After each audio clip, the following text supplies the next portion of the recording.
Grava. Gravando. Muito bem, Renato. Nós vamos, nesse curso, né, desenvolver toda uma visão, certo, da proposta do que vem a ser estudado, tratado, discutido, questionado na escatologia dentro do nosso entendimento pentecostal, tá? Ou seja, nós vamos trabalhar com dispensacionalismo, pré-milenismo, pré-tribulacionismo, não é? E vamos, dentro dessa proposta, estudar todos os temas, assuntos e circunstâncias. Claro que em determinado momento das nossas aulas, nós iremos ir lá nas outras correntes, até para sabermos o porquê ou aonde é que eles fundamentam a tese deles para construir a hermenêutica ou a interpretação e a exegese do pós-tribulacionismo, do próprio mid-tribulacionismo, ou meso-tribulacionismo, e também até do próprio amilenismo. Mas também poderemos e até deveremos ir estudar um pouco a escatologia idealizada e a escatologia concretizada, que é duas visões escatológicas que surgiram a partir da teologia contemporânea, que alguns teólogos contemporâneos mais controversos, que é hoje até algumas escolas teológicas utilizam-se dessas correntes, principalmente aquelas que são de nível acadêmico e que vão discutir a escatologia a nível de de uma especialização, ou de um mestrado, ou até mesmo um doutorado, vai trabalhar nessa área também. Então, claro que nós vamos seguir uma ordem de assuntos, porém, não vamos ficar presos, por isso que eu não te mandei uma grade, é uma grade. Por quê? Porque é nós aqui, nesse momento, que vamos começar a construir o conteúdo com as indagações, com as perguntas, com os questionamentos, com o desenvolvimento da aula. Eu trabalho muito com a proposta de aula, que é a interação aluno-professor, que permite esse diálogo, que esse diálogo vai gerando as ideias, os pensamentos, as propostas, as dúvidas. E aí, a partir disso, o conteúdo é construído dentro da realidade do aluno e até do que o aluno tem de curiosidade, que é muito importante, porque é a partir dessa curiosidade que é construído todo um desenvolvimento de curso. Entendeu? Sim. Na área das exatas, que é a sua área, já é mais, vamos dizer assim, fechado, né? Porque aí, exata, você vai trabalhar com cálculo, é mais fechado. Mas na área de humanas, é uma área que eu sempre costumo dizer que a humanas é aberta.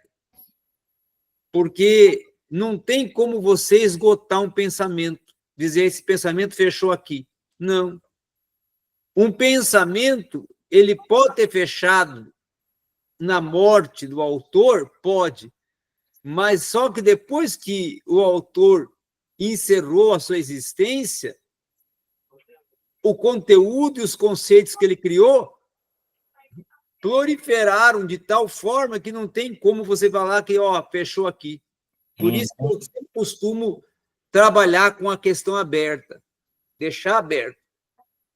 Agora tem uma turma, por exemplo, que entrou em contato comigo ontem, que quer que eu dê aula de escatologia para eles, e eles vão formar um grupo lá no Rio de Janeiro, trabalhando só questões controversas, só questões assim polêmicas, sabe? Sim. Eles querem que eu entre dentro de pós-milenismo, todas as questões que assim você pode considerar que até seria algo de contexto totalmente fora do nosso padrão, eles querem que eu trabalhe. Então, eu vou trabalhar com eles lá, porque é uma possibilidade até de, se eles estão num caminho. Porque o problema é que, quando alguns alunos, eu sempre costumo dizer o seguinte, que não estão prontos para o mundo acadêmico. E aí entram no mundo acadêmico e se perdem. E aí é preciso de alguém que tenha uma certa, vamos assim, ponderação para ir lá e trazer eles e resgatar novamente. Né? Eu me lembro uma vez que um aluno que estava fazendo psicologia chegou para mim e falou assim: pastor, eu vou parar com o meu curso. Eu disse: por quê? Não, porque eu não estou conseguindo mais nem ter fé. Eu disse: não, é porque você não tá, é porque você não tinha fé antes. Não é por causa do curso, é que você não tinha fé antes. Porque se a pessoa tem fé e se a pessoa conhece a Bíblia, pode fazer o curso que for, que não perde a fé e não perde o conhecimento bíblico. Uhum. Mas tem que ter equilíbrio, né? É aquela questão que Paulo fala: crescer na graça e no conhecimento, mas com equilíbrio, né? Sim. Tem que ter equilíbrio. Muito bem.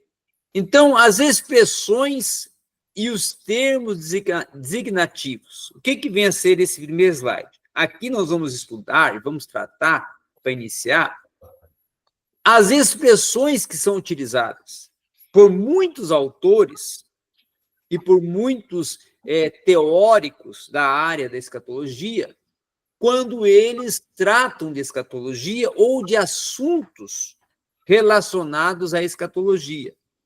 Então, são expressões normais, naturais e até, vamos dizer assim, expressões etimológicas do original grego, dentro do Novo Testamento, que é o termo designativo para determinado assunto da escatologia ou para todo o conjunto de assuntos escatológicos. O primeiro termo é o escatós.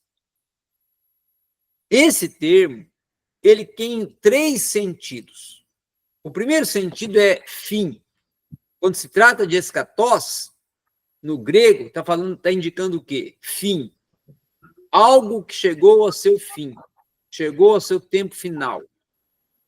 Também último. E também correlativa ao último, consequências finais. Então, ligando isso com escatologia, tá? Ligando o escatós com a escatologia dentro da proposta do escatós, que é o termo genitivo, raiz, é o termo que vai fazer surgir a palavra escatologia, porque logia, conhecimento ou ciência, e escatós, fim. Então, seria o quê? Ciência do fim, ciência das consequências finais, ciência dos últimos acontecimentos. Por isso que fala até, alguns vão utilizar até de termo até de forma equivocada, eu vou dizer equivocada, quando utiliza-se doutrina das últimas coisas. Por que eu não concordo com doutrina das últimas coisas? Primeiro, que doutrina, no original grego, didáscalos, é ensino. E não tem como você ensinar últimas coisas, porque Apocalipse e tempo final não são coisas. Não são coisas, são acontecimentos. Então, o termo mais apropriado não seria doutrina ou ensino, no original didascalia, ensino das últimas coisas, mas sim ensino dos acontecimentos finais. Aí sim, quando você coisifica, você pejoriza, né? Você tira o verdadeiro sentido, você torna algo pejorativo. Então, quando você fala assim, a doutrina das últimas coisas, é pejorativo isso. Então, não pode tornar pejorativo o que é algo concreto, que é algo real. Então, por isso que eu vou colocar ensino dos últimos acontecimentos. Aí, escatom já é outro sentido. Esse termo escatom já é um termo literário. Por que ele é um termo literário? Porque está relacionado a um gênero literário. E o escatom, dentro de um gênero literário, ele vai indicar literatura sobre realidades concretas finais. Certo? Acontecimentos, realidades concretas finais.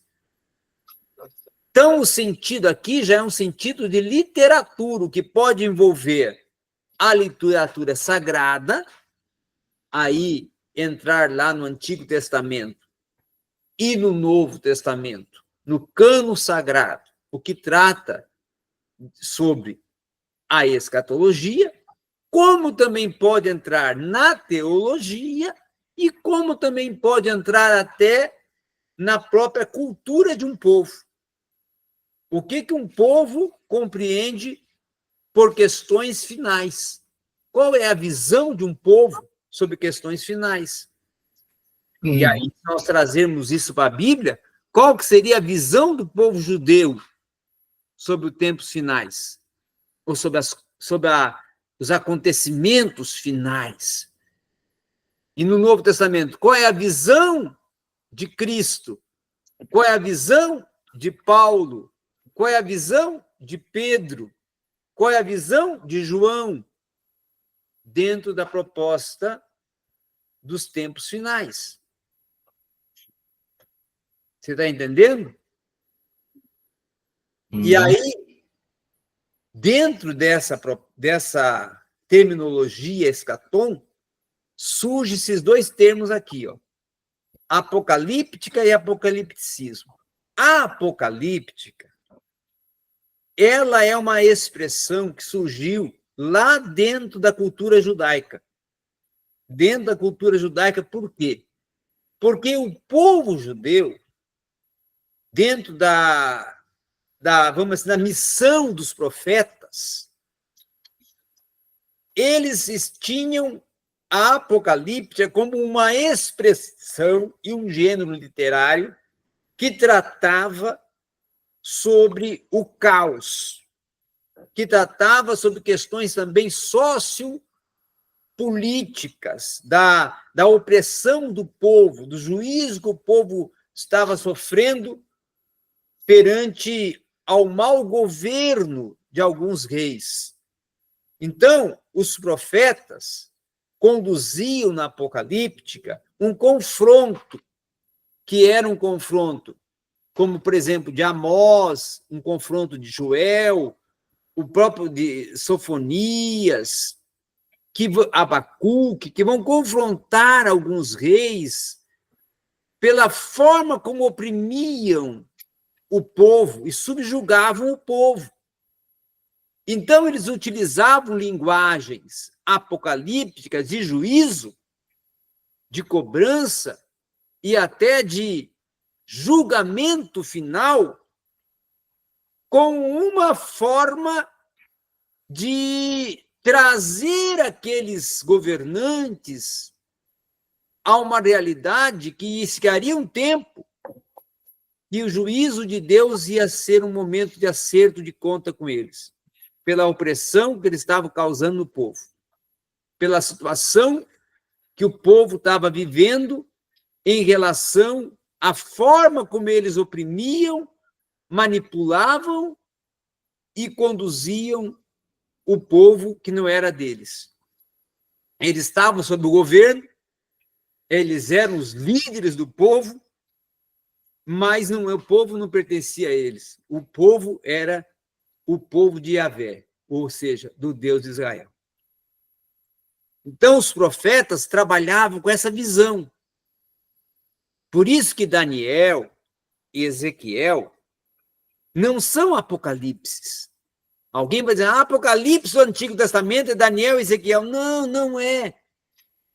Nem Daniel, nem Ezequiel, nem Zacarias, tá?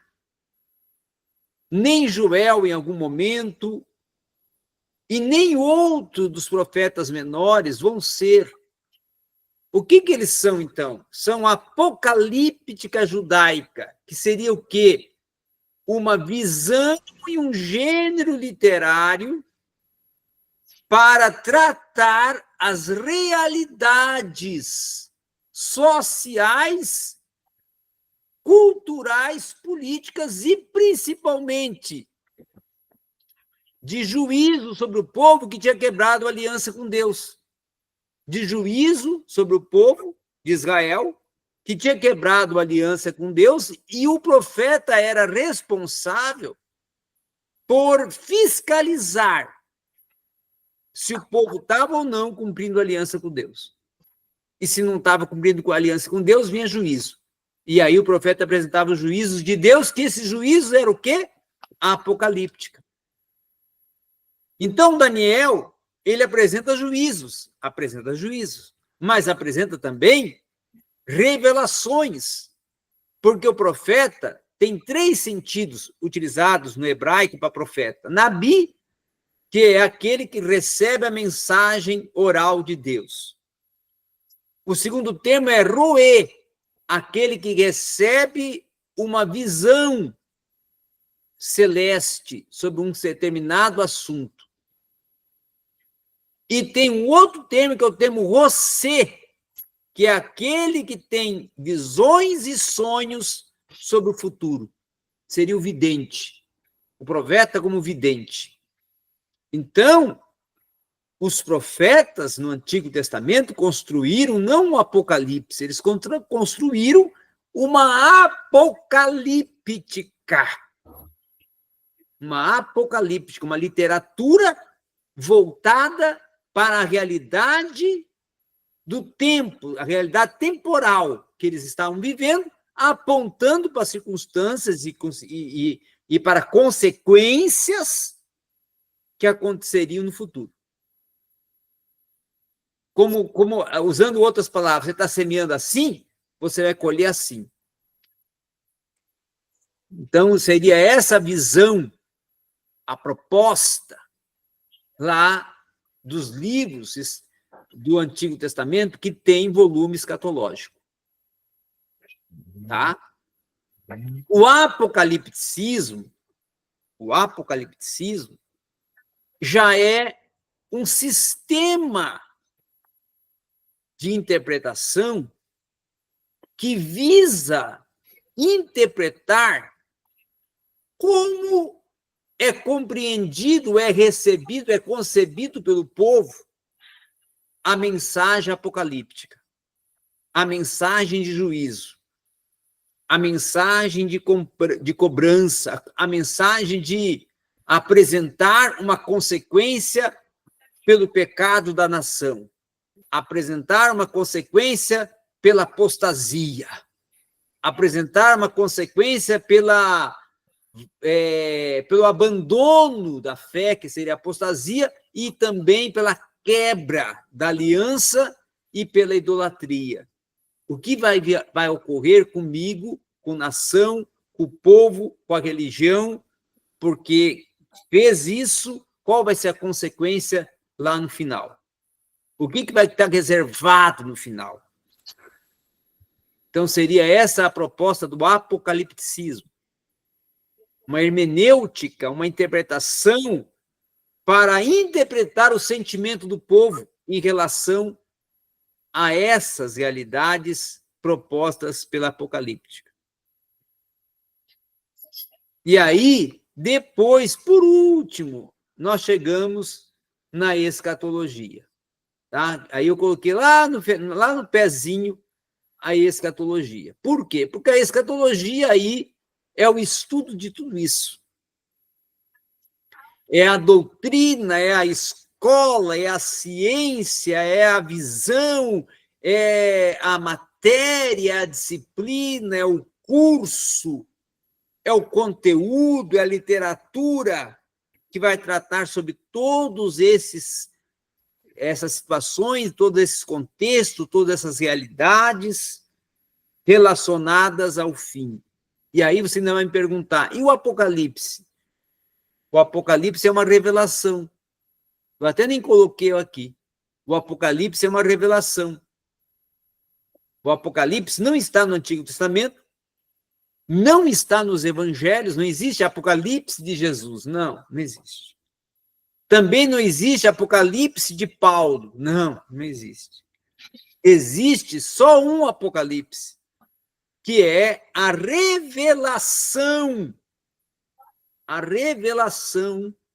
recebida por João sobre os tempos finais ou os acontecimentos derradeiros, em que determinado momento do Apocalipse 6 ao 19, esses 13 capítulos vão ter fundamentação ou vão ter conteúdo para fazer pano de fundo ao Apocalipse 6 até o 13, Daniel, Ezequiel, Zacarias, Malaquias, Sofonias, Ageu, Joel, Naum, Abacuque. Por quê? Porque há algumas questões e realidades tratadas e apresentadas por João na sua revelação na ilha de Patmos, vai ao encontro do que já tinha profetizado, tratado, discutido, alertado na apocalíptica judaica os seus profetas. Ou seja, os seus escritores, os que construíram todo o contexto veterotestamentário do Antigo Testamento sobre a apocalíptica, sobre os acontecimentos finais, sobre o que estava preparado para o povo judeu. Não pode misturar igreja com Israel dentro do Antigo Testamento. Por quê? Porque no Antigo Testamento não tem igreja. É um erro algum escatólogo falar que questões da profecia do Antigo Testamento é para a igreja. Não é, porque os profetas nem sabiam sobre a igreja, porque a igreja ainda era algo que iria se cumprir e se cumpriu a partir do Novo Testamento, depois de 400 anos de silêncio, depois de 400 anos do último profeta, que foi Malaquias. Aí vem João Batista, apresentando o reino que há de vir, o reino de Deus, que tem dois sentidos, o reino presente e o reino futuro. E aí ele vem para inaugurar o reino presente, apontando para o reino futuro. Quem entra no reino presente participa do reino futuro. Então é um reino em dois tempos. Ele é reino de verbo encarnado, mas ele é reino também do milênio, do quiasma, do tempo em que ele vai cumprir a aliança com Davi e vai dizer: agora estou aqui, assentando no trono de Davi para cumprir a promessa que fiz para Davi, que o trono dele seria perpétuo, que o reinado dele seria perpétuo. Então, depois disso, aí vamos ter Mateus 24 e 25, que alguém vai dizer assim: Mateus 24 e 25, Jesus está falando para a igreja. Não! Jesus ali está falando para os judeus. A escatologia de Jesus, então, é para quem? Para os judeus. Por quê? Porque Jesus está ensinando a eles, está alertando a eles. Então, qual que é a escatologia para a igreja? Paulo, Pedro e João. Paulo, Pedro e João. É a escatologia para a igreja. Perguntas? Participação?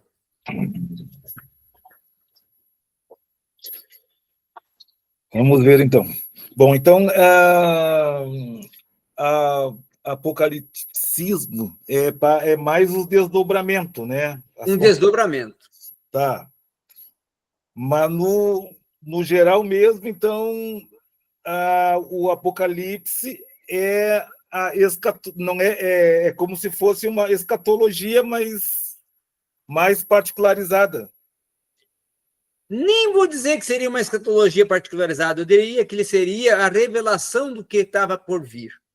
Tá, entendi. Tá. Por quê? Porque tem questões da escatologia que não tem no Apocalipse. Uhum. Por exemplo, tem arrebatamento no Apocalipse? Não. Não tem. Não tem. Tem tribunal de Cristo no Apocalipse? Não tem. Não. Então, tem muitas questões da escatologia que não vai ter no Apocalipse. Entendi. Tá. O Apocalipse seria o quê? Seria a manifestação e a revelação de Jesus, no Apocalipse 1. O capítulo 2 e o 3 seria as cartas às 7 igrejas. Depois, o 4 e o 5 já é a igreja, não arrebatada, mas lá, representada pelos 24 anciões, que seria uma figura representativa da igreja. Tá? E do capítulo 6 até o capítulo 19, a igreja não está mais presente. Por quê? Porque aí começa a tribulação e grande tribulação. E aí, lá no capítulo 20, a igreja volta já com Cristo para derrotar falso profeta e anticristo na batalha do Armagedon, lançar ele, o falso profeta e o anticristo, no Geema, o lago de fogo, e aí dar início ao milênio. Depois do milênio, no próprio Apocalipse 20, ocorre aí a soltura de Satanás, que agora, depois do milênio, é solto para poder tentar pegar alguns e arregimentar um exército, aqueles ímpios que ficaram fora de Jerusalém, ou fora do milênio, e aí formar a batalha final, que é onde Cristo desce sozinho, vence a Satanás e o lança no lago de fogo, o Geema. E aí depois, no capítulo 21, ele vai dizer o quê? Que a morte e o inferno, que são 2 estados, morte, inferno e estado, foram lançados no lago de fogo. Por quê? Porque não tem mais razão de existir. Então foram lançados no lago de fogo. E aí depois vem a decisão final, e aí depois da decisão final, do juízo final, aí vem o capítulo 22 com a eternidade, novos céus e nova terra. Então é isso o Apocalipse. Tá. Mestre, me diz uma coisa. Aí isso me deu um nó na minha cabeça agora. Se os capítulos 24 e 25 de Mateus é para os judeus, então não é para a igreja. Não. A igreja não está ali ainda. Então, como é que os pré-tribulacionistas, eles... Não, pós-tribulacionistas. Nós argumentamos esse versículo dizendo que é para nós. Eu já vi muitos pastores falando isso. Não. O que está errado ali, e quem falou isso ensinou errado, é o seguinte: quem utiliza o Mateus 24, 25 não é o pré-tribulacionista, é o pós-tribulacionista. O pós-tribulacionista vai dizer que Mateus 24, 25 é para a igreja. E aí está a prova de que a igreja não irá passar pela tribulação. É a prova que eles têm, é o fundamento que eles têm. Só que Jesus não está falando para a igreja, está falando para os judeus. É o sermão da montanha, é o sermão da escatologia de Cristo para os judeus. Aí depois é que vai ser tratado para a igreja, através de quem? Dos discípulos, Paulo, Pedro. Sim. Tá, entendi. Porque a igreja vai nascer quando? Em Atos. E em Atos não tem escatologia. A igreja nasce em Pentecostes. Em Pentecostes. Tá. E aí, agora que você vai entender tudinho, ou vai ter um problema de ordem, mas como você mora perto do Hospital Lazaroto, é bom, porque agora você vai entrar com uma pane cerebral no próximo slide. Pode tomar água, que nem o Bispo Macedo agora, tome a sua água agora, ungida, porque agora vai ser forte. Agora é que vai vir a complicação. O próximo slide. Esse aqui é para complicar tudo. Muito bem. Viu aí? Uhum. Depois eu vou te mandar ele. Tudo que está vendo aqui hoje vai ter aula gravada e o slide para você depois também ter contigo. E ainda vou mandar um conteúdo amanhã. Escrito. Muito Esse é daquele livro do... Agora entendamos... Sim, pode falar. Esse slide aí é daquele livro do Lawrence Wonslow? Não. Esse aqui é um slide de uma filosofia escatológica que vai trabalhar as três correntes. Aqui trabalha as três correntes, ou seja, o meso, o pré e o pós. Tá. Para você ter uma visão do que nós vamos estudar de uma forma assim, completa, total agora. Dar uma olhada geral para o assunto. Sim. Muito bem. Agora, pensamos o seguinte. Nós iniciamos, tá, aqui. Aqui, nesta parte do mapa, está tratando do início, do princípio de todas as coisas. Uhum. Criação, céus, terra. Por quê? Porque a escatologia inicia aqui. Porque eternidade inicia com quem? Com Deus. Deus não tem tempo.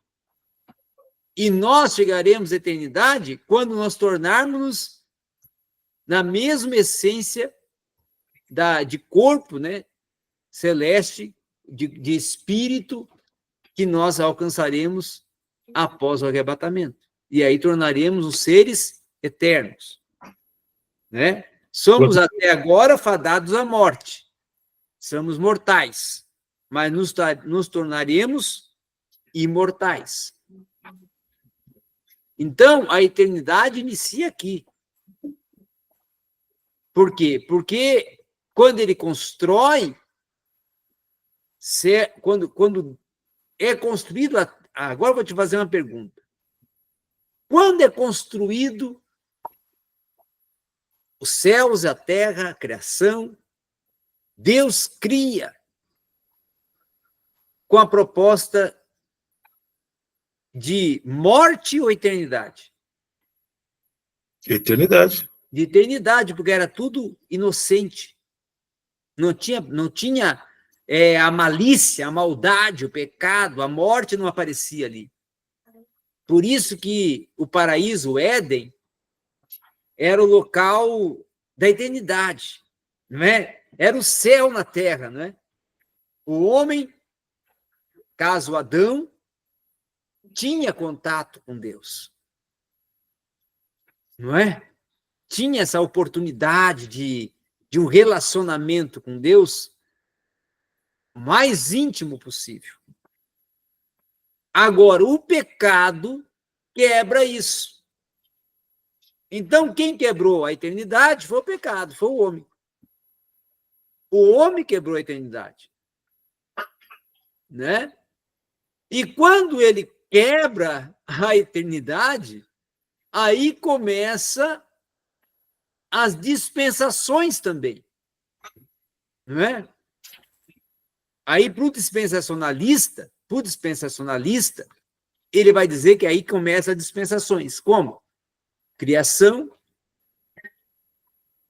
depois a dispensação, a criação seria a dispensação da inocência, depois a dispensação da consciência, não é? Quando o homem torna consciente de que pecou e agora está sob o juízo. Aí depois a dispensação da era patriarcal, não é? Não tem o governo humano antes? A do governo humano, que é a era patriarcal. Quando fala de era patriarcal, é o governo humano. Aí depois a dispensação, né, da lei, para depois a dispensação da graça e, por último, a do reino eterno. Isso na visão dispensacionalista, que é a mãe da pré. Tá. E em contraste com esta aqui, com as das dispensações, tem as alianças, ainda vou chegar lá, ainda tem as alianças. Que essas correntes elas são opostas. Sim, nós temos, na verdade, o dispensacionalismo, que é mãe ou pai, como quiser usar, de pré-tribulacionismo dispensacionalista. Porque nós temos o dispensacionalismo clássico, que é pai ou mãe de pré-tribulacionismo dispensacionalista. E nós temos o dispensacionalismo progressivo, que é pai do pré-tribulacionismo histórico, que esse pré-tribulacionismo histórico é irmão gêmeo do pós-tribulacionismo. Mas isso nós vamos ver depois com calma. Vamos ver. Aqui hoje é só... Hoje eu estou apresentando o cardápio. Que bom, senão já estava desistindo já. Estou apresentando o cardápio na... Qual é a churrascaria hoje? A Pampa? A Pampa era lá do Carrefour, né? Mas tem outras melhores aí. Já vou direto para lá, me empantufar, meu Deus. Então, aí depois nós vamos ter também as alianças, que as alianças aí seria já utilizada pelos pós-tribulacionistas. Entendi. Que aí eles vão usar as alianças que seriam uma contraposição às dispensações. Entendi. Aliança edêmica, né? Sim. Aí depois nós vamos ter uma aula só sobre as alianças também. Sim. Aí depois também temos, com isso, dentro de uma ordem escatológica e cronológica, queda de Lúcifer, depois aí da criação, a queda de Lúcifer, aí o pecado, aí vem a consequência, o juízo sobre o homem, no caso Adão, aí depois o surgimento da humanidade, aí depois Babel, que seria o surgimento das línguas, né, da comunicação, dos idiomas, das etnias, das nações. Aí depois nós vamos ter a lei, e depois da lei, aí inicia a aliança que ocorre no período da lei, a aliança mosaica.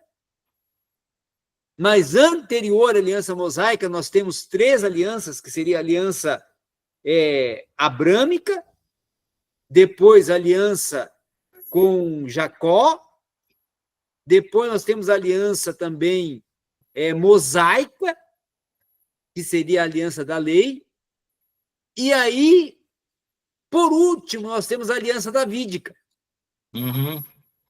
E aí, dentro dessas alianças, a mosaica seria a aliança que Deus faz com Israel, que é denominado Berite, a quebra do pacto. E nesse quebrar do pacto, que a Israel quebra várias vezes, mas Deus não quebra, não é? E é por isso que Ezequiel vai divertir, dizendo, contudo, porém, eu nunca quebrei aliança. Você quebrou, mas eu não. E aí, vem, após a questão da quebra da aliança, os profetas para trabalhar com o juízo de Deus, para serem atalaias, que seriam os fiscais da aliança, mas também apresentar os acontecimentos que hão de acontecer. E aí vem, dentro do que os profetas apresentam, Armagedon, aí vem, depois, a batalha de Gog e Magog, aí vem os 4 reinos da estátua de Nabucodonosor, e aí vem o exército que é composto pelos 10 dedos dos pés da estátua, que seria a confederação de apoio ao anticristo. Aí vem o anticristo, mitologicamente. Por que mitologicamente? Porque Daniel não apresenta um anticristo humano, apresenta um animal, tipo de um dragão, não é? Com cabeças, e depois uma ponta pequena, e essa ponta pequena é o anticristo, não é? E as cabeças, o leão, uma de leão, outra de leopardo, outra de urso, não é? E outra de águia, tem também sentidos.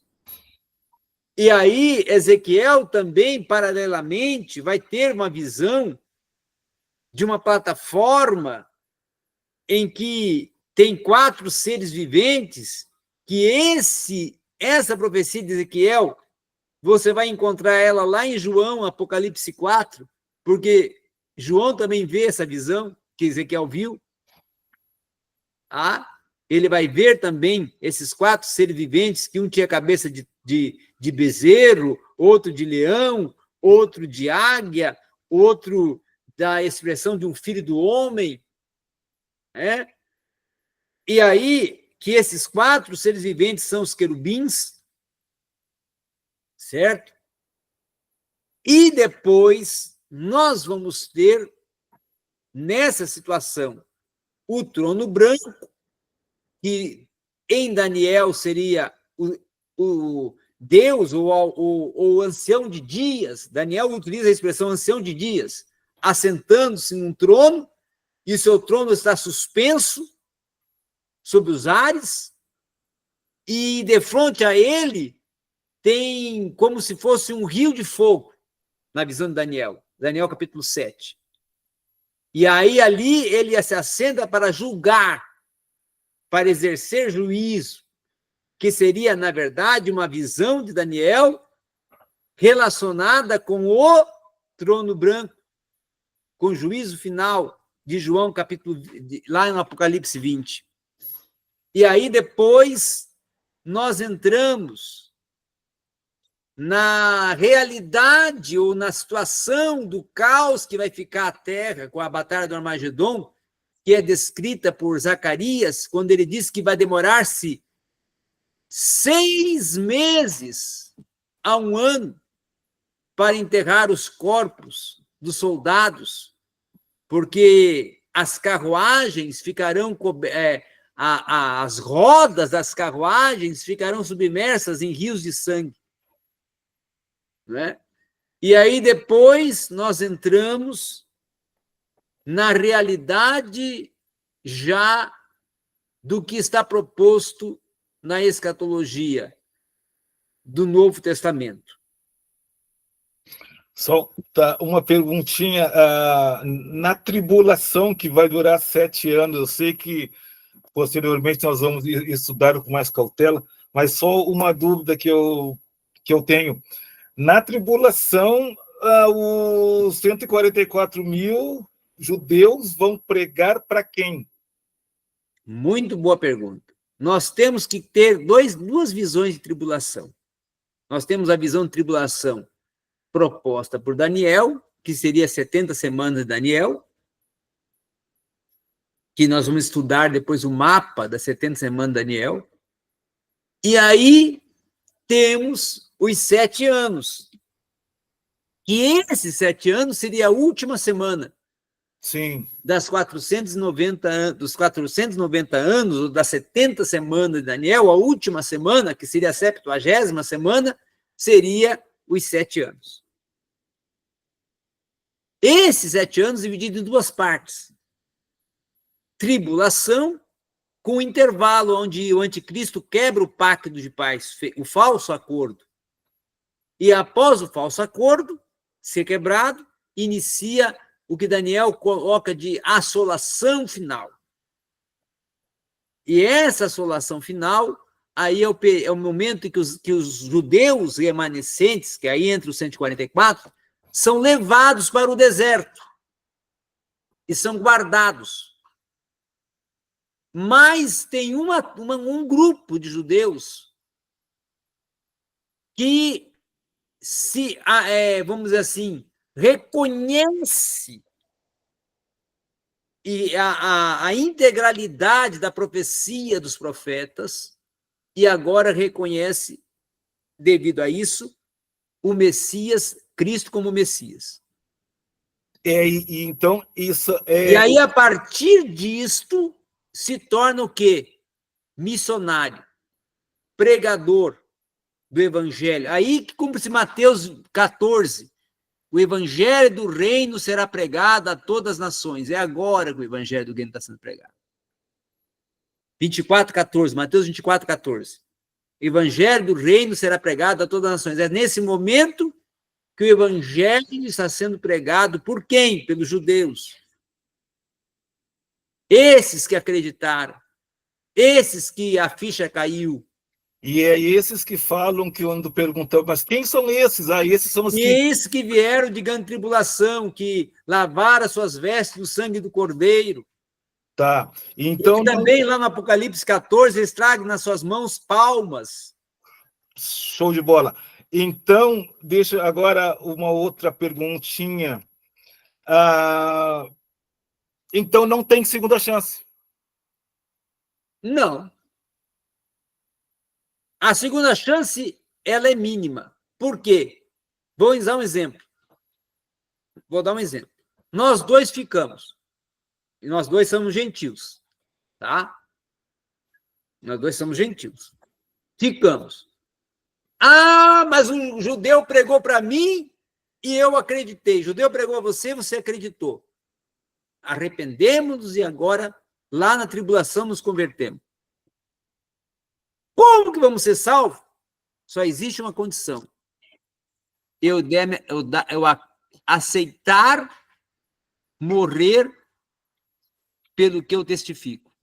Eu chegar na frente do exército onde Cristo falar, não, eu não aceito e não vou receber a marca da besta e pode me matar, porque Jesus Cristo é o Senhor e eu creio nele e só ele é Deus. E aí eu sou morto violentamente, não é uma morte com tiro, não, é morto violentamente, porque é uma morte sanguínea, não é? E com esse sangue meu que eu derramei, eu alcancei a minha salvação. Por quê? Porque eu não neguei a Cristo. Então, eu derramei meu sangue, morri, mas a minha morte foi pela causa de Cristo. Então, somente nessa situação que eu posso ser salvo, então. Sim, é pelo sangue. O Espírito não está mais presente para convencer o homem. O Espírito já cumpriu a missão. A missão do Espírito é até o arrebatamento da igreja. E será que vão ser muitas pessoas ou vão ser poucas? Aí é uma questão que fica uma incógnita. Se vai ter pessoas que vão, no caso, gentil. Por que eu digo gentil diferente do judeu? Porque o povo judeu, ele é mais, como que eu vou dizer assim, tendenciado a esse tipo de circunstância. Para um povo lá do Oriente, o judeu, o árabe, morrer por uma causa é ganho. Por isso que lá tem homens-bomba. Uhum. Então, o judeu, a partir do momento que ele se convenceu, É isso. Então eu pode matar aqui. Amém, pode matar. Agora, para nós, é mais complicado.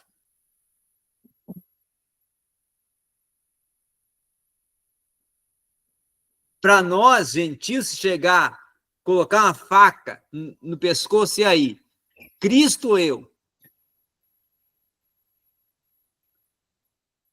Você entendeu agora?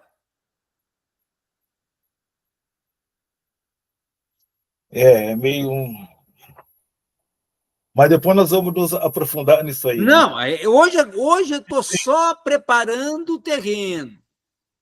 Tá. Então, a outra coisa, então, a Armagedon é uma região, e nessa região vai. O Armagedon vai ocorrer aonde? No Vale do Meguido. O Vale do Meguido fica de frente ele fica na Planalto Oriental de Israel, que fica de frente a Jerusalém, e ele fica também dentro do Vale de Jezreel, que Joel fala. E ali vai abrir-se uma fenda aonde ocorre, dentro dessa fenda, que vai ser uma rachadura na terra, a batalha final. Ou seja, a batalha do Armagedon, não a final, a do Armagedon, porque a final seria lá do Apocalipse 20, quando Satanás arregimenta um exército para vir contra os santos que estão em Jerusalém, depois do milênio. Tá. Tem duas batalhas. E aí você vai ver lá em Apocalipse 20, utilizando a expressão Gog e Magog. Isso que eu ia falar. Só que Gog e Magog do Apocalipse 20 não é o Gog e Magog de Ezequiel. Bah? Por que agora eu vou te colocar? Porque existe 2 tempos para a batalha. Você entendeu? Existe 2 tempos para a batalha. Existe o tempo inaugural da batalha, que é antes da grande tribulação, a denominada Terceira Guerra Mundial. Tá. Essa seria o início do Gog e Magog. Para aí, que aí não dá mais. Chega. Tem que ser. Tem que degustar bem. Tá bom. Não. Tá, deixa eu falar uma coisa. Tá, Batalha de Gog e Magog, Armagedon. Tá, que eu ia te perguntar antes. Na segunda vida de Jesus em glória, a igreja vem junto, mas não muda. Mas não muda. Lá em época. Agora eu vou fazer uma pergunta. Qual é a diferença do cavaleiro do Apocalipse 6, o cavaleiro do cavalo branco do Apocalipse 6, e o cavaleiro do cavalo branco do Apocalipse 19?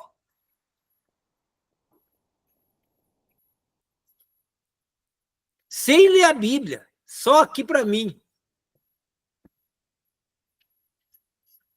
Posso responder? Deve. É que o cavaleiro do Apocalipse 6, ele não tem coroa. Foi-lhe dado uma coroa.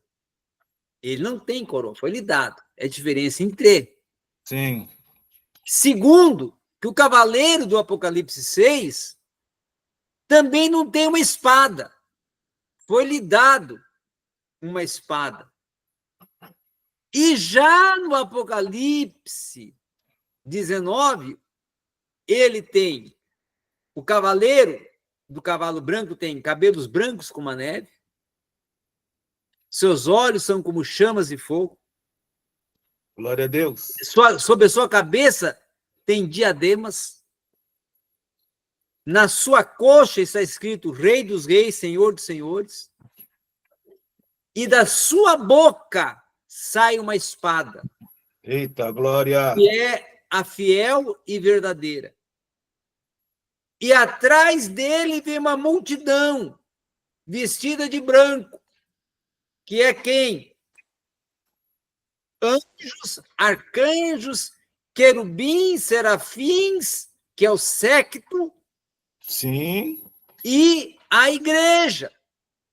Uhum. Que está descendo para quê? Para entrar no milênio. Ah, tá. Porque ele derrota anticristo e falso profeta e dá inauguração, após esse acontecimento, ao milênio. Uhum. Tá. Ok. Isso hoje foi só uma introdução. Na Sim, semana que vem, nós vamos parte, até chegar aonde você quiser. entendi. Entendi. Aí, essa semana eu fico estudando essa aula, né? Com certeza. E aí, me diz uma Não, coisa. essa semana o que eu vou fazer? Vou mandar para você a aula gravada, Sim, vou mandar os slides sim. e vou mandar um texto amanhã para você também ler. E era isso que eu ia te falar. E aí, na semana que vem, nós vamos ter a nossa aula, certo? Porém, terça, amanhã é quinta, sexta, sábado, domingo, segunda e terça, o WhatsApp, você pode entrar em contato, fazer pergunta, mandar texto, tirar dúvida. Por quê? Porque você está dentro de uma mentoria também, não é só o curso, é uma mentoria também. Certo.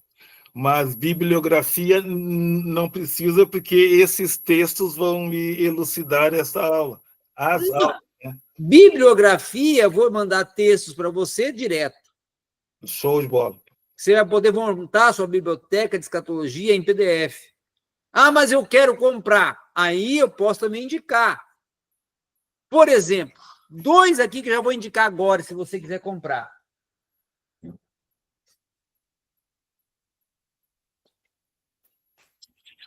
Esses 2 senhores aqui, ó, são essenciais. Esse senhor aqui, o John Dite Pentecoste, Manual de Escatologia. Esse aqui é completo. Esse é bem completo. Agora, o melhor ainda está por vir, que é esse senhor aqui, o John Walvoord, que é o principal teólogo pré-tribulacionista e dispensacionalista. É o maior defensor dessa corrente escatológica. E aí esse livro é todas as profecias da Bíblia. Tá? Todas as profecias da Bíblia. Agora tem um outro ainda mais top. Tem um outro aqui que eu vou te mostrar, que é do John Walvoord também, que é esse aqui, ó. Esse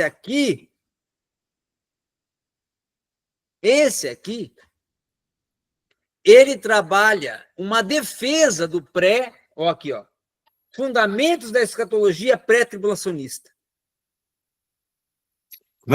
Como é que é o título aí?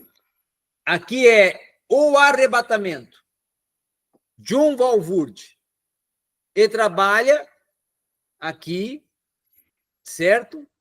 Uma fundamentação da escatologia pré-tribulacionista, refutando os pós-tribulacionistas.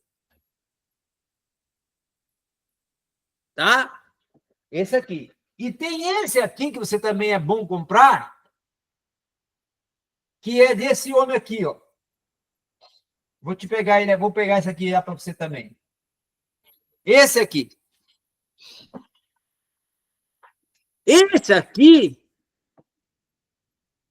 o autor dele trabalha tudo. Dispensacionalismo, pré-tribulacionismo, pré-milenismo. Não, ele faz uma salada. O autor é o? Danilo Palar Lemos. Tá. Sabe quem é o autor dele? O Danilo. É o que está na tua frente. Eu estava pensando. Mas esse aí naquela outra vez eu ia comprar, mas daí o valor que o senhor falou em 130, eu recolhi o barco lá. Não, Esperar o final do mês. 130 leva ele e Mas leva daí... esse aqui também junto. Leva dois, né? Leva esse aqui também junto. Leva Daniel e leva Escatologia Pentecostal. Mas eu vou te dar um desconto. Ah, chorar faz bem. eu vou te dar um desconto. Então, hoje, na verdade, nós só fizemos aqui né? Sim. Tá? Um panorama. Um panorama. Nós temos muita coisa para ver, muita coisa mesmo. Muita coisa. Mas só um detalhe, professor. Esses livros aqui, eles estão num nível jamais, né? Para mim, que não sei nada, não teria que ter uns mais básicos assim? Tem. Esse já seria um livro mais, vamos dizer assim, avançado. Mas eu vou te mandar uns livros mais fáceis. Isto. Tá? Vou te mandar uns textos mais fáceis também. Isto. Aquele livro que eu te mandei em PDF é um livro fácil. Eu li ali. Porque aquele eu escrevi para uma instituição de curso IAD que é para aluno do curso médio em teologia. Entendi. Tá. Então, o nosso curso, ele vai seguir esse mapa aí, né? Mais ou menos. Não, esse mapa aqui eu só utilizei para... Nem vou dizer que vai seguir esse mapa. Esse mapa eu coloquei aqui para ser o tipo de um esboço. Entendi. Tá. Mas a sequência, então, vai ser isso aí. Nós vamos, né? Porque para eu pegar a base, né? Semana que vem, eu estou pensando, semana que vem, nós começarmos pela raiz, estudando dispensacionalismo. Nós vamos ficar umas 4 aulas só sobre dispensacionalismo. Porque dispensacionalismo não é só escatologia. Dispensacionalismo é um sistema de interpretação proposto para a escatologia, mas que também estuda outras doutrinas bíblicas dentro da proposta da dispensação, que é uma economia, a palavra dispensação seria interpretada como economia, que foi proposta por Darby, John Nelson Darby, Sim. E foi depois trabalhado por Scofield e outros teóricos, que, na verdade, esses homens são criados dentro do dispensacionalismo, dentro do pentecostalismo clássico. Então, o dispensacionalismo pertenceu ao momento em que o pentecostalismo clássico, lá no século XVII, nasce. Porque o pentecostalismo clássico não nasceu lá na Rua Azusa. Ele nasceu na Inglaterra, com o John Wesley e Charles Wesley, com o movimento de santidade. Depois, lá no século XIX,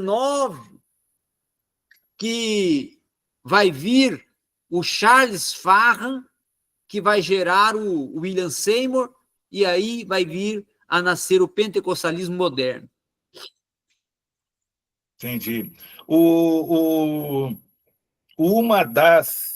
Me corrige, uma das causas, um dos critérios que os batistas não nos criticam, assim, entre aspas, né, é os dons espirituais que eles acham que já cessaram e nós cremos que não cessou ainda.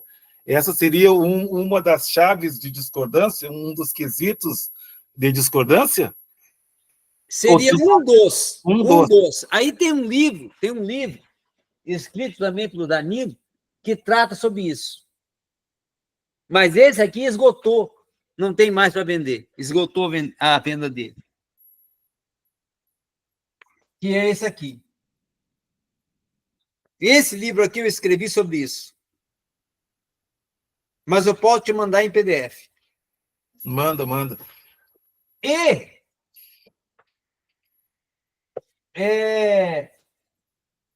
esse é um assunto que tem várias nuances, porque não é só a questão de dons, tem a questão também de posições que nós abraçamos e eles não abraçaram. Né? Eles vão criticar ferozmente o dispensacionalismo, como até vão dizer que o dispensacionalismo não é uma doutrina, ele é um sistema, e eles vão até colocar que é um sistema mortal e danoso para a teologia. O quê? Eles vão considerar isso. Mas tudo isso baseado em textos bíblicos, em versículos. Sim, né? Textos que utilizam-se de uma forma aleatória, você entendeu? Não é hermeneuticamente correto. Não, são textos isolados. Eu posso criar um texto para me dar fundamento a uma posição minha, mas, na verdade, eu criei aquela fundamentação, né? Entendi. Pastor, deixa eu fazer... Por exemplo, essa questão dos dons espirituais, eles vão dizer que cessou em Atos. Mas Irineu, pai da igreja, discípulo ainda lá de João, no século II depois de Cristo, né? Irineu, Pápias, Orígenes, vão defender os dons. Mas se eles não creem nos dons, consequentemente, eles também não creem nos milagres. Sim. Mas se eles não creem nos milagres, então eles não creem na Bíblia. Que o Novo Testamento é só milagre, cura, libertação. Jesus está libertando aqui, está libertando lá. Então... Eles são presos a uma teologia neo-ortodoxa. Nós vamos estudar sobre isso também. O que você quiser, nós vamos estudar. E os reformados também se encontram nessa também. Não existe reformado. Hum. Esse termo reformado não existe. Por quê? Reformados somos todos nós. Nós somos, com certeza. Não pode presbiteriano falar assim, nós somos a igreja reformada. Não! Todas as igrejas são reformadas porque nasceram na reforma. Exatamente. Eles não podem dizer que eles são os únicos, porque não foi Calvino que implementou a reforma, foi Lutero. Não é Calvino que foi o reformador, foi Lutero. E a partir de Lutero, todas as igrejas nasceram na reforma, então todas são reformadas. Justo. Então é bobajada esse... Ora. Nós somos reformados porque nascemos na reforma. Agora eles vão dizer que só eles são reformados porque só eles estão dentro da reforma? Não, não. Lutero cria nos dons. Calvino não cria, mas Lutero cria. E agora? Eu não sabia disso. É mesmo, né? Interessante. Tá. Entendi. Mas que legal. E tem mais uma coisa. Ainda vou colocar mais uma situação. Existem dois reformados. O reformado calvinista e o reformado hipercalvinista, que ficou preso às posições de Boécio, que foi discípulo de Calvino, que depois veio a fundar, mais tarde, a Igreja Presbiteriana. Temos muita coisa para discutir. Temos muita coisa.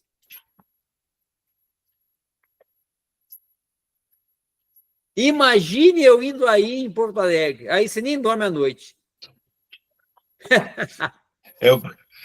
Porque é assim, ó, como o senhor tem grandes conhecimentos, o senhor não consegue baixar um pouco o nível, né? Mas o senhor vai ter que se esforçar para isso.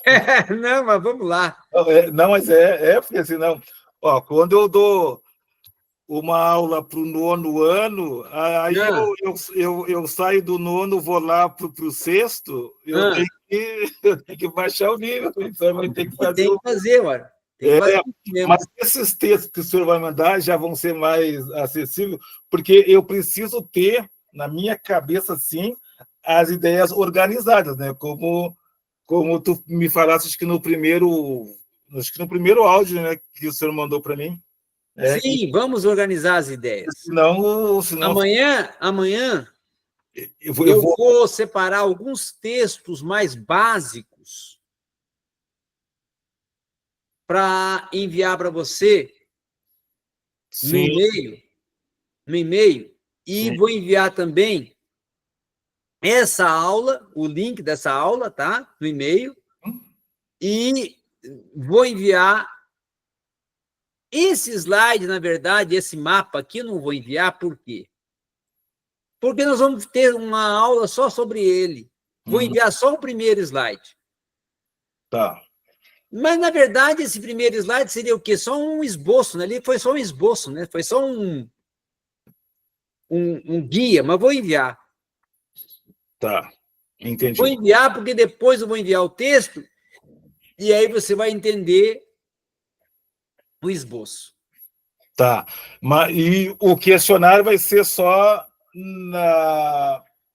nessa semana ou na outra semana? Não, questionário, não pense em questionário por enquanto, porque nós estamos descendo a primeira aula. Vamos colocar trabalho mais para frente. Mais para frente a gente coloca trabalho. Mas é bom porque esses questionários são exercícios e todo exercício é de fixação. Mas vamos deixar ter umas 2 aulas ou 3 para aí começar a ter as atividades. Entendi. Aí, quando eu escrever o meu livro, o prefácio vai ser seu. Amém, amém. Imagina.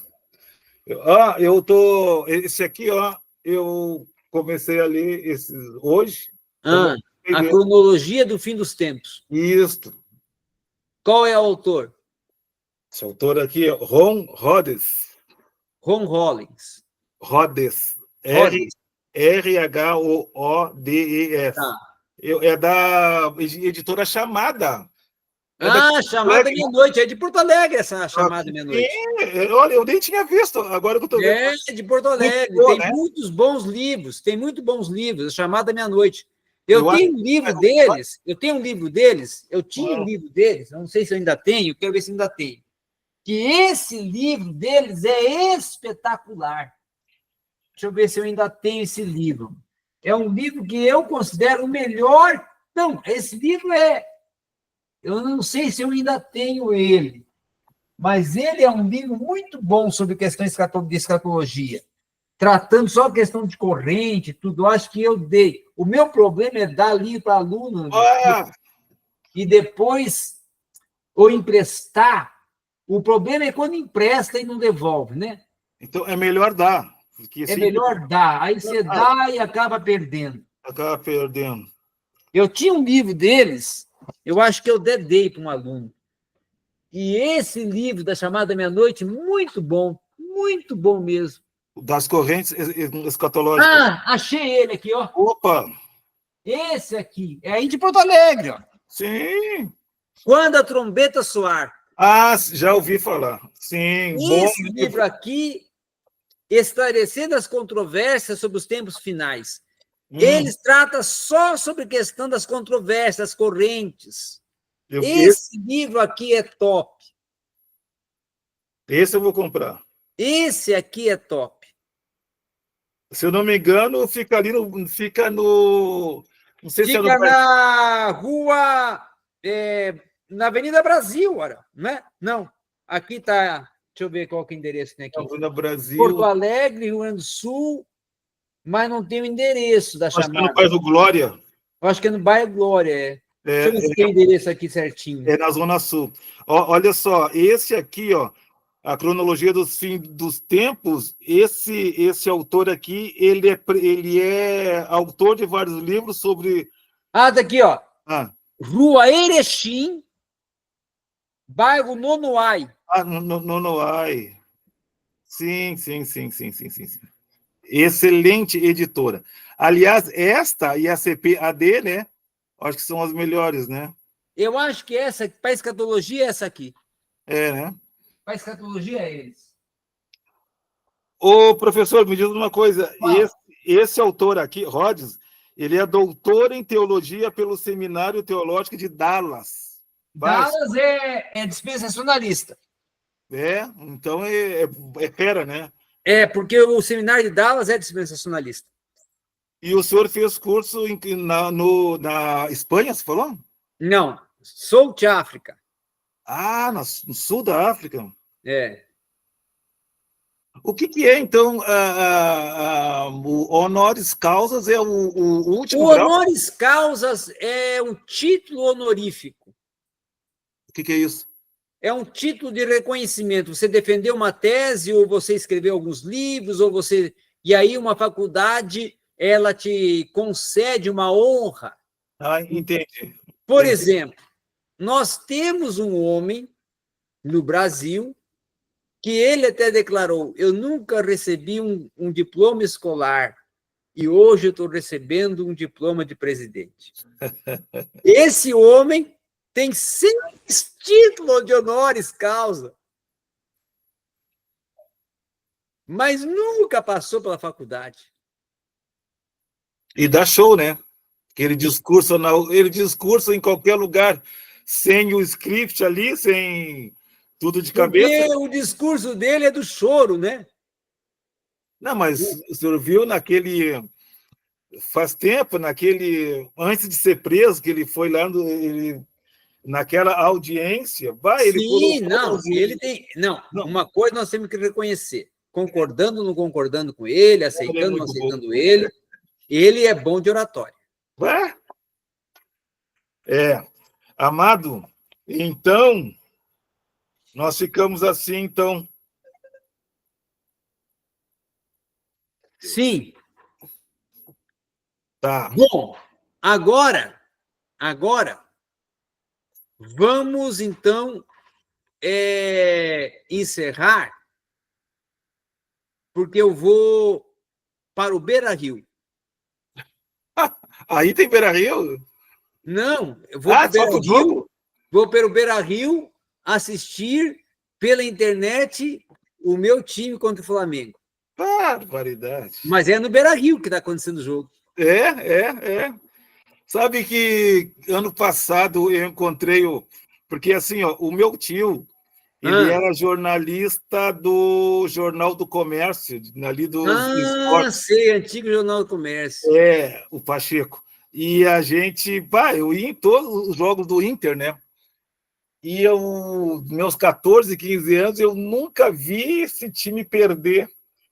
E eu sabia de cor, né? Todos, a escalação. Na época era quem? Era o centroavante, era o Bira. Olha só, Manga, Cláudio, Hermínio, Vacaria, Falcão. Falcão! Sabe onde eu encontrei o Falcão uma vez? Lá no Carrefour. É mesmo? Foi, mas para mim, eu até chorei. Eu encontrei ele, porque ele foi na Feira do Livro. Eu encontrei ele ano retrasado. Mas ele é um homem muito humilde, né? Muito humilde. Eu fui citar para ele a escalação, essa que eu estou citando agora para ti, né? Manga, Cláudio Figueiredo, Hermínio, Vacaria, Falcão, Paulo César, Escurinho, Flávio e Lula. Ele me olhou assim e falou assim: tá faltando um que tu esqueceu. Eu digo: não esqueci de ninguém, esqueceu sim, Batista. Nosso grande capitão Batista. Batista. Você lembra que teve uma seleção brasileira que estava Batista, Falcão e estava o Jair também. Jair, Teve uma seleção brasileira que os 3 do Inter estavam lá. Até foi uma seleção que o Batista levou uma voadora do Maradona. Foi mesmo. Aí eu falei para ele que num dos grenais que ele deu um chapeuzinho no Iura. Aí eu falei, tu te lembra se desse um chapeuzinho no Iura que o Beira-Rio explodiu, pô, o Iura, né? O cara... Aquela época tinha um outro cara também que era muito bom, que era um pouquinho depois, né? Um pouquinho depois, que foi, além do... Era o Edivaldo, né? O Everaldo, né? Acho que é Everaldo. Everaldo, acho. Lateral. Era muito bom também. Mas sabe que eu quase entrei no Inter, no tempo dos eucaliptos, né? Que as seleções ali, a peneira era lá. E eu cheguei a ficar quase 2 meses. Nunca me esqueço, o último dia que eu fiquei, eu saí de lá assim chorando, né? Porque eu achei que eu ia ficar, né? Era a última peneira. E aquela época de 79, que eles foram tricampeão brasileiro, em 79, o técnico era o Enio Andrade. Aquele Enio Andrade era também gente boa demais. Agora a gente assiste, né? Eu sou não tanto quanto antes, né? Não, agora o seguinte, agora, esse que entrou agora aí, o Roger, arrumou, né? O Roger arrumou. Já está 11 jogos sem perder. Então tá, Amado. Meu prezado, foi um prazer. Nós vamos começando hoje uma jornada. Amém.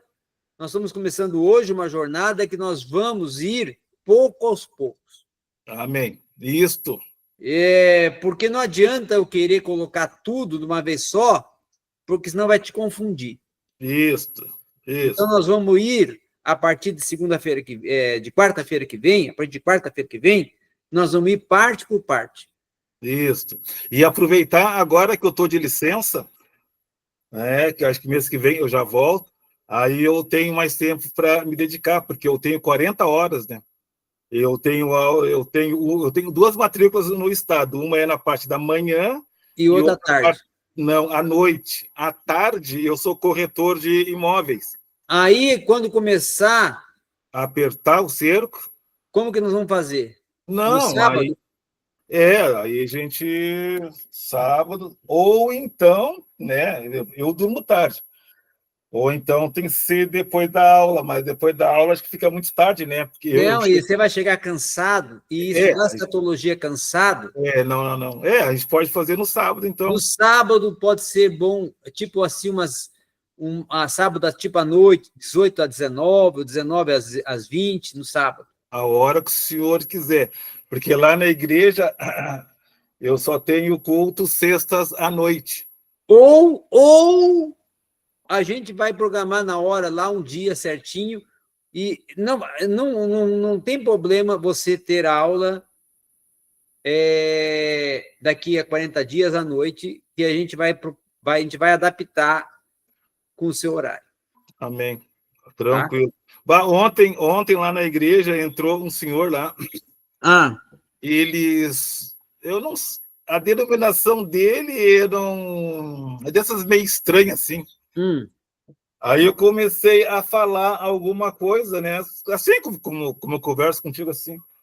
Ele já ficou encantado, ele falou, eu nunca vi um brasileiro, que ele é da Irlanda do Norte, né? Eu estou aqui no Brasil há 30 anos, ele falou, eu nunca vi um brasileiro conhecer tanto. Eu digo, meu Deus, eu não sei nada, e se ele conhece o meu professor, então ele surta. Coisas básicas assim. Eu estava falando, não, mas é que a igreja não assimilou esse compromisso de ensino. De ensinar. A igreja, na verdade, a nossa igreja pentecostal não gosta de ensino. Não gosta de ensino, é isso. Ninguém aprende nada. Olha, hoje eu estava memorizando os reis e os profetas do norte, né? Todos os reis do norte em ordem cronológica. Mas eu fiquei quase 2 horas e meia, mais de 2 horas e meia, não memorizei ainda. Mas aí Olha tem aí. a questão do tempo. Aí amanhã eu volto de novo, depois eu volto de novo. Se chegar numa igreja evangélica, pentecostal, na Assembleia de Deus, principalmente, e perguntar qual foi o profeta tal, para qual reino profetizou, não sabe? É Não muito sabe. difícil. Olha, pregação de Apocalipse eu nunca escutei. Eu tenho 18 anos de conversão. Nunca escutei um pregador falar hoje vamos pregar Apocalipse, capítulo tal, versículo tal. Não tem, porque a gente não sabe. Eu também não sei. Mas o que eu quero fazer é transformar esse quadro, é mudar esse quadro. Tanto é que Tem os que meus mudar. panfletinhos que eu fiz, eu coloquei lá, né? A escola bíblica básica em teologia. Então, e depois eu coloquei estudo do livro do profeta Daniel, que eu estou estudando, né?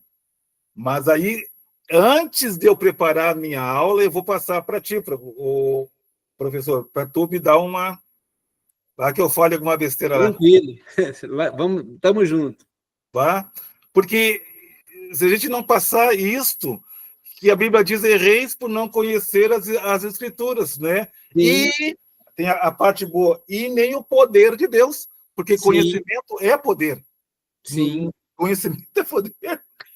Tanto no mundo espiritual, não é? Bah, tu Como vê, no ó, mundo físico.